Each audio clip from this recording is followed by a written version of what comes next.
Breaking news, kahapon lamang, Linggo, mismong Hamas na ang naglabas ng pahayag na nire-reject na nila ang proposal ng ceasefire na ginagawa ng US, Qatar at Egypt.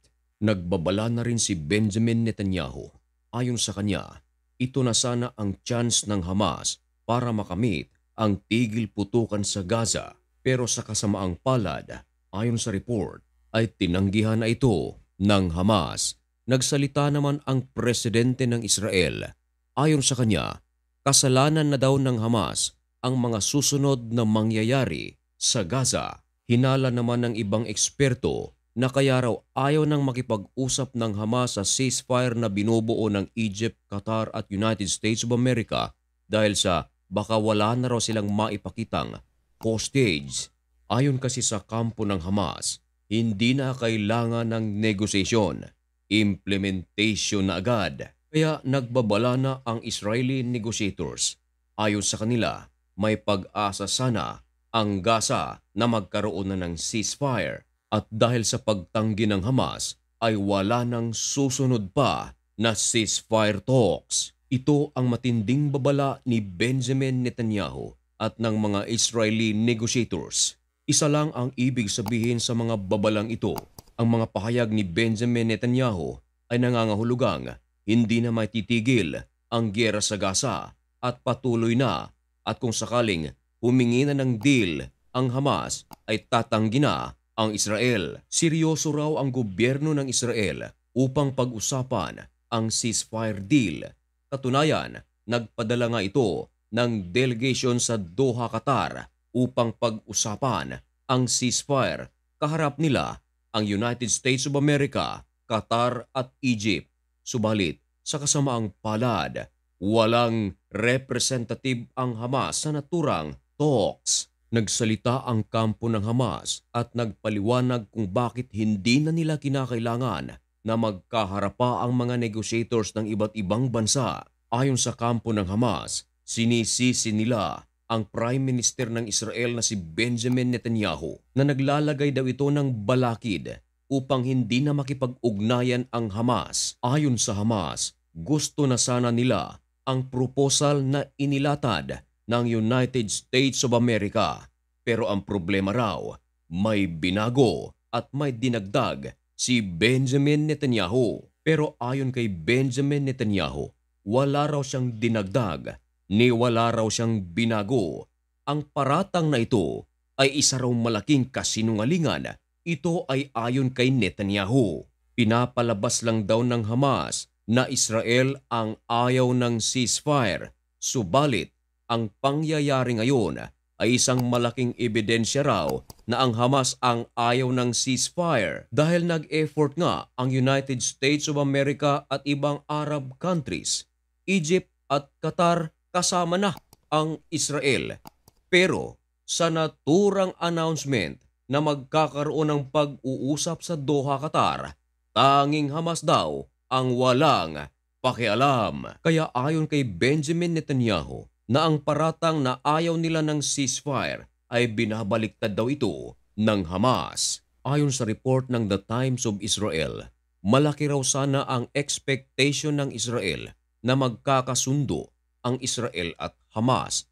Pero nabigla ito dahil sa anunsyo ng Hamas na hindi na raw sila magpapadala ng delegation. Samantala, nagkausap naman ang presidente ng Israel na si Herzog at ang US Secretary of State na si Antony Blinken nitong Lunes lamang. Ayon kay Blinken, marahil ito na ang huling pagkakataon ng Hamas para sa ceasefire. Bumisita kasi si Blinken nitong araw lamang sa Israel at upang pag-usapan ang deal at pagkatapos nito ay tutungo naman siya papuntang Cairo. Take note mga kaibigan, ito ay sinabi ni Blinken nitong araw lamang Lunes. Pero kahapon, Linggo, nagsalita ang presidente ng Estados Unidos na si Joe Biden. Ayon kasi sa kanya, ang ceasefire sa Gaza ay still possible. Pangako pa ni Biden ay hindi raw sila titigil hanggang sa kanilang makamit ang kanilang hangarin sa Gaza. Kasama na rin itong hinimok ang Egypt at Qatar na kahit walang Hamas ay magpapatuloy pa rin ang kanilang pag-uusap. Sa pag-uusapan sanang ceasefire nitong Huwebes at Biyernes, merong iginigiit si Benjamin Netanyahu na ang IDF ay kinakailangang mananatiling nakadeploy sa Philadelphia Corridor. At ano naman ang purpose kung bakit ito ang iginigiit ni Benjamin Netanyahu? Ayon sa kanya, importante raw ito para sa kampo ng Israel na i-deploy pa rin ang IDF sa Philadelphia Corridor. Malapit kasi ito sa border ng Gaza at Egypt. Ang purpose nito ay upang pigilin ang Hamas na makapag-smuggle ng mga weapon papasok sa Gaza kasi magiging walang saysay daw ang ceasefire na pinag-uusapan ngayon at ang kanilang ipinaglaban kung muling makapagpapasok ng mga armas ang Hamas sa Gaza at in the future muling aatakihin ang Israel. Magiging walang katapusan ang gulo sa pagitan ng Israel at Gaza kung hindi ito gagawin ng Israel ayon kay Benjamin Netanyahu. Nais kasi ni Benjamin Netanyahu na madisarmahan ang Hamas. Ito raw ang paraan upang magkaroon ng long-lasting peace sa pagitan ng Israel at Gaza. Marahil ang demand ni Benjamin Netanyahu ay isa sa mga reasons ng Hamas kung bakit ayaw na nilang makipag-usap sa naturang ceasefire talks. Kung ganun, ay magiging malabo ang usapin tungkol sa ceasefire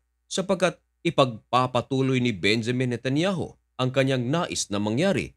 Ang Hamas naman, ayaw nilang mangyari ang gusto ng Israel. Kaya kung tutuusin, walang kasunduang mangyayari. Sa makatwid ay sinisisi ng Hamas si Netanyahu. Si Netanyahu din daw ang may gusto na maipagpatuloy pa ang giyera sa Gaza sa pagitan ng Israel at Hamas. Ayon sa Hamas, ay tila pinahihintulutan din daw ng US, Egypt at Qatar si Benjamin Netanyahu sa gusto nitong mangyari. Ayaw kasi ng Hamas na ipagpatuloy pa rin ni Benjamin Netanyahu ang pagdideploy ng IDF sa Philadelphia Corridor. Ito raw ang sumisira sa deal. Samantala, kinausap naman ng mga negotiators si Benjamin Netanyahu tungkol sa Philadelphia Corridor na ayaw ng Hamas. Nagpaliwanag sila kay Benjamin Netanyahu na marami daw paraan para sa security solution at kailangan nang i-withdraw ni Benjamin Netanyahu ang IDF sa Philadelphia Corridor. Pero sagot ni Benjamin Netanyahu, ang issue ay hindi lang naman daw security issue, kundi isang strategic one. Ang ibig kasing sabihin ni Benjamin Netanyahu, ayaw niya na ang Hamas ay magiging threat muli sa Israel.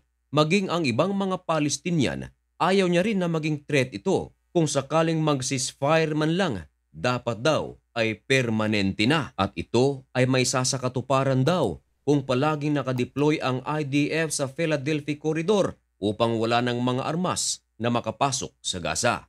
Handa naman daw si Benjamin Netanyahu na ipaliwanag lahat ng detalye. Pero ang problema, paano ito maipapaliwanag na mismong Hamas ay hindi magpapadala ng delegation? Dagdag pa ni Benjamin Netanyahu na magiging walang saysay ang pagkakasundo sa pamamagitan lamang ng papel at pagpirma at walang force in the actual. Para lang daw pinunit nito ang agreement. Sumagot naman ang mga negotiators. Ayon sa kanila, hindi raw sila nakikipag-usap sa loob ng 2 araw lamang kundi buwan na ang nakakaraan mula ng kanilang inumpisahan ang talks na ito. Dagdag pa ng mga negotiators, hindi naman daw critical ang Philadelphia Corridor at hindi rin daw ito issue ng security. Kung kinakailangan daw na bumalik sila doon, ay gagawin nila ito upang patunayan daw na ang Philadelphia Corridor ay hindi naman daw talaga problema.